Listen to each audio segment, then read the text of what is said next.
Bienvenue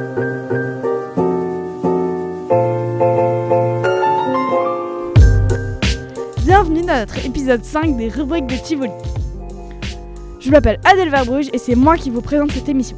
Donc en premier, nous aurons une rubrique nature, dont le thème est la nature en ville, présentée par Elina et Axel. En deuxième, c'est ma rubrique, c'est la rubrique littérature. Je vous présente un roman, Les carnets de l'apothicaire. Toutoudoum. En troisième, nous aurons un jeu, le débat absurde. C'est une question complètement absurde, où on est 2 contre 2 et on débat, c'est du coup par une partie de l'équipe. Donc dedans, il y a Axel, Félix, il y a Elina et il y a moi. En quatrième, nous aurons le portrait de Monsieur Nedelec, présenté par Ness, et ce sera pour répondre à une question dans le jeu. Et enfin, notre dernière et meilleure rubrique, la rubrique science de Flavien, où il nous parlera de Hubble.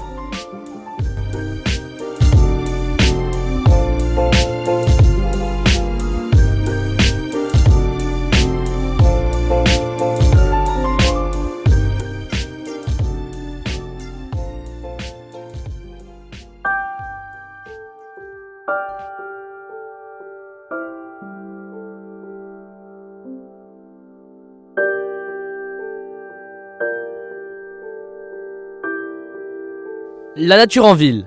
Voici le thème de notre rubrique d'aujourd'hui. Effectivement. Axel, veux-tu commencer ? Pourquoi pas ?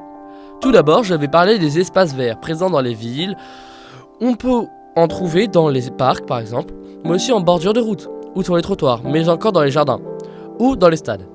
Les ronds-points aussi sont certaines fois garnis de végétation. On peut retrouver des jardins partagés dans certains quartiers. Les communes investissent même de plus en plus dans la végétation dans les cours d'école. Merci Axel. Moi, je vais parler des animaux. On retrouve par exemple des écureuils ou des hérissons dans les parcs, mais aussi des pigeons qui se sont adaptés aux pollutions urbaines. #Axel. On trouve d'autres espèces d'oiseaux comme les pies, les moineaux ou certains rapaces comme les buzzes ou les faucons. On trouve aussi dans la plupart des parcs avec rivières des canards, des cygnes, noirs ou pas, ou des oies.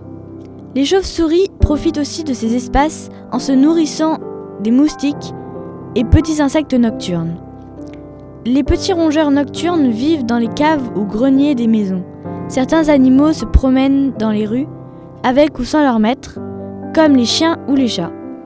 Avez-vous déjà aperçu un animal sauvage dans votre quartier ? Si oui, racontez-nous ça en commentaire.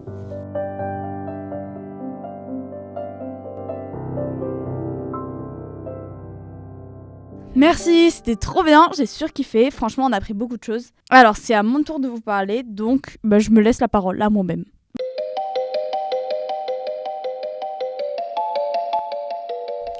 Les carnets de l'apothicaire. Bien évidemment, tout le monde connaît ce manga. Mais saviez-vous qu'au tout début, c'était d'abord un roman ? L'histoire c'est la même. Mao Mao se fait kidnapper et emmenée à la cour intérieure de Chine. Elle se fait embaucher par Gyokuyo, après avoir sauvé le nouveau-né de cette dernière. Sauf que Mao Mao est apothicaire. Donc lorsqu'on lui propose de devenir goûteuse, culinaire pour sa maîtresse, c'est avec plaisir qu'elle accepte. Même si c'est un roman, les quelques pages où il y a des dessins sont superbes. Et si vous n'aimez pas lire, il y a toujours le manga ou bien l'animé. Personnellement, j'ai trouvé ces livres formidables car il y a de l'aventure et des histoires différentes dans chaque chapitre. Je dirais que c'est à partir de 10 ou 12 ans, le roman en tout cas, car l'écriture est assez soutenue et difficile à lire. Voilà, j'ai trouvé ma présentation très bien parce que je suis quelqu'un de complètement moi-même. Maintenant, passons au jeu, le débat absurde.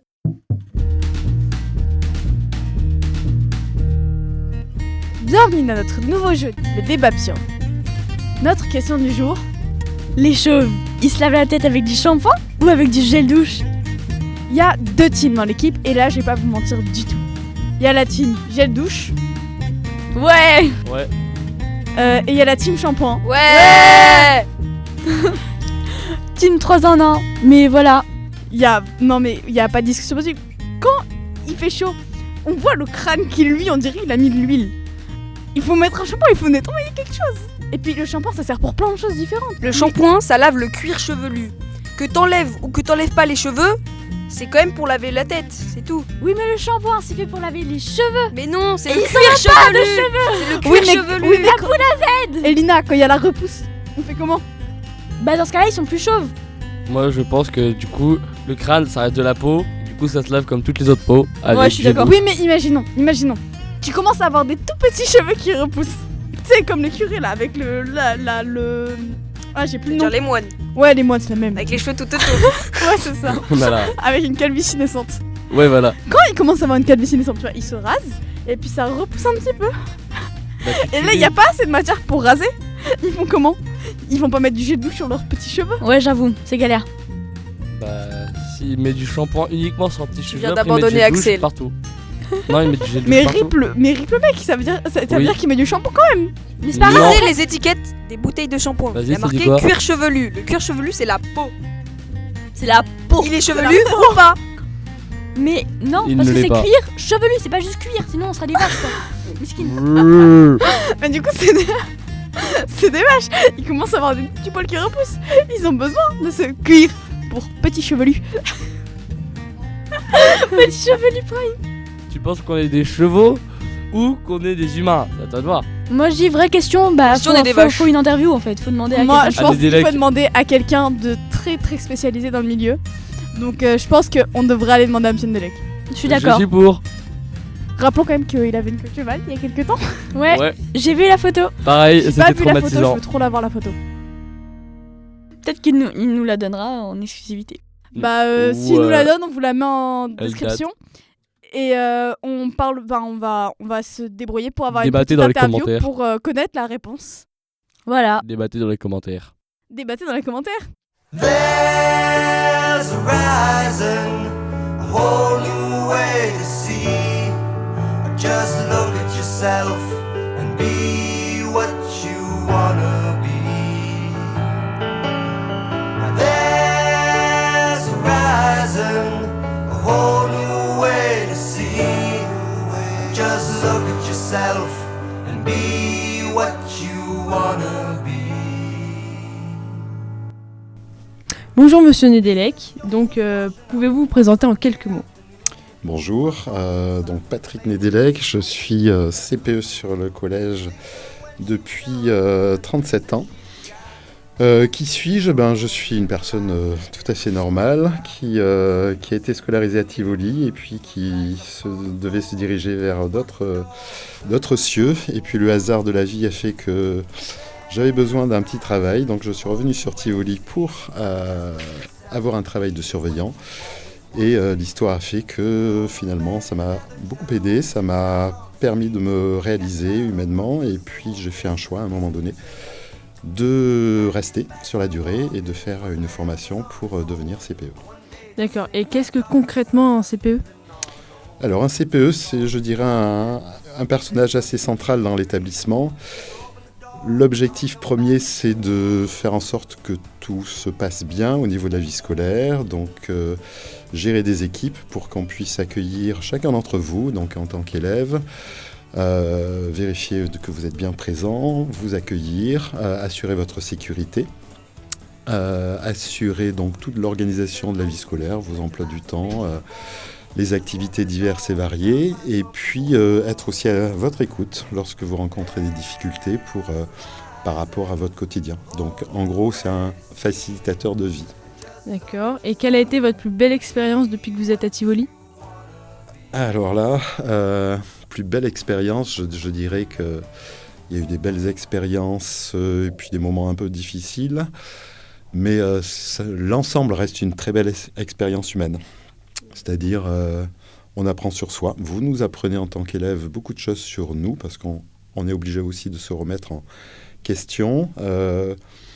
Oui, belle expérience humaine, enrichissement, je dirais, quotidien, grâce à vous, grâce aux collègues aussi, et puis des jolis moments de vie à Tivoli, dans un bel état d'esprit. Et du coup, cette interview a pour but de clore le débat absurde de cette émission avec la question: les chauves se lavent-ils le cuir chevelu avec du shampoing ou du gel douche? Qu'en pensez-vous? Alors je dirais que le chauve-souris d'abord, à la question. Je fais des économies. Le chauve n'a pas besoin d'aller chez le coiffeur. Et puis, en ce qui me concerne, je n'utilise pas de shampoing. J'utilise mon gel douche. Très bien. Est-ce que vous avez d'autres informations à nous partager sur n'importe quel Écoutez, sujet? Non, mais je trouve que votre démarche, vos interviews, ça me rappelle mes débuts sur Tivoli, dans les années 80, où il y avait donc des jeunes comme vous qui animaient un journal qui s'appelait TIT, et je trouvais ça très fort, et bravo à vous pour votre engagement dans ce processus. Eh bien, merci beaucoup. Et puis, merci surtout d'avoir répondu aux questions. Merci Inès. Et puis, on continue.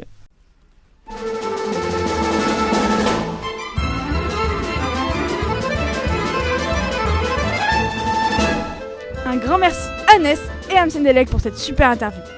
Bon, alors l'équipe shampoing a pris un shampoing, on pourrait le dire comme ça. Mais en vrai, j'avoue, vous aviez raison. Voilà, tu vois, j'ai toujours raison, de toute façon. Non, c'est moi qui ai toujours raison. N'empêche, pour ces premières interviews que nous réalisons, il faut dire que M. Domergue, le meilleur professeur d'histoire-géographie, et M. Nedelec, le CPE, ils ont mis la barre haut. Oui, j'avoue, ça va pas être facile de passer après eux.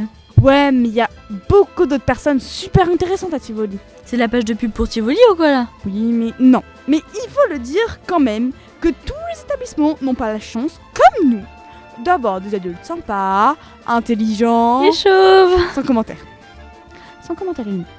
La prochaine fois, on fera les hommes avec des cheveux longs. Et il y en a pas grand monde, je crois. Disons que pour ce style d'interview, il faudra avoir une machine à remonter le temps pour revenir dans les années 70. Fleur power. Comme dans Retour vers le futur. Ouais. Oui, enfin, il y a encore quelques personnes avec les cheveux longs. Mais c'est plus rare. Et il y en a pas à Tivoli. En tout cas, pas dans les adultes. Et si on passait à la parole à Flavien? Regardez-le, il trépigne d'impatience. Oui, on va passer du cuir chevelu à la voie lactée. Mettez vos ceintures, On va décoller.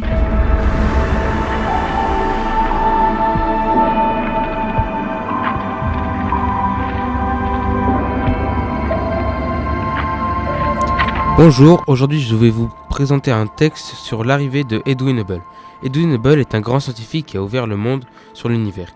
Né le 20 novembre 1889 et mort le 28 septembre 1953, il a fait des études de droit pour ensuite se diriger vers la science. Il a fait des découvertes incroyables. Tout d'abord, à l'époque de Hubble, l'astronomie et la cosmologie étaient identiques, car pour les scientifiques, la Voie lactée était la seule galaxie de notre univers, et les autres étoiles étaient des nébuleuses ou des nuages de gaz. Un jour, Hubble a étudié Andromède, avec une technique qui permet de calculer la distance réelle d'une étoile. Et Hubble a remarqué qu'Andromède est beaucoup trop loin pour rentrer dans notre galaxie. Et c'est là que les scientifiques ont repris leurs calculs. Ils ont remarqué que toutes les étoiles qu'ils croyaient dans notre galaxie étaient en fait d'autres galaxies et qu'elles fuyaient à l'opposé de nous. Hubble a aussi remarqué que plus une galaxie est loin, plus elle fuit vite. Et c'est là que nous avons remarqué que ce ne sont pas les galaxies qui fuient mais sur quoi elles sont posées, c'est-à-dire l'univers. C'est de là qu'un univers en expansion constante a été révélé. Les scientifiques se sont dit que si l'univers s'étendait, alors à un moment il était concentré en un point, et c'est de là qu'est venue la théorie du Big Bang. Si vous voulez plus de détails, je vous conseille de regarder la vidéo L'homme qui a mesuré l'infini, Edwin Hubble, que vous pouvez trouver sur la chaîne YouTube Mystère Étoile.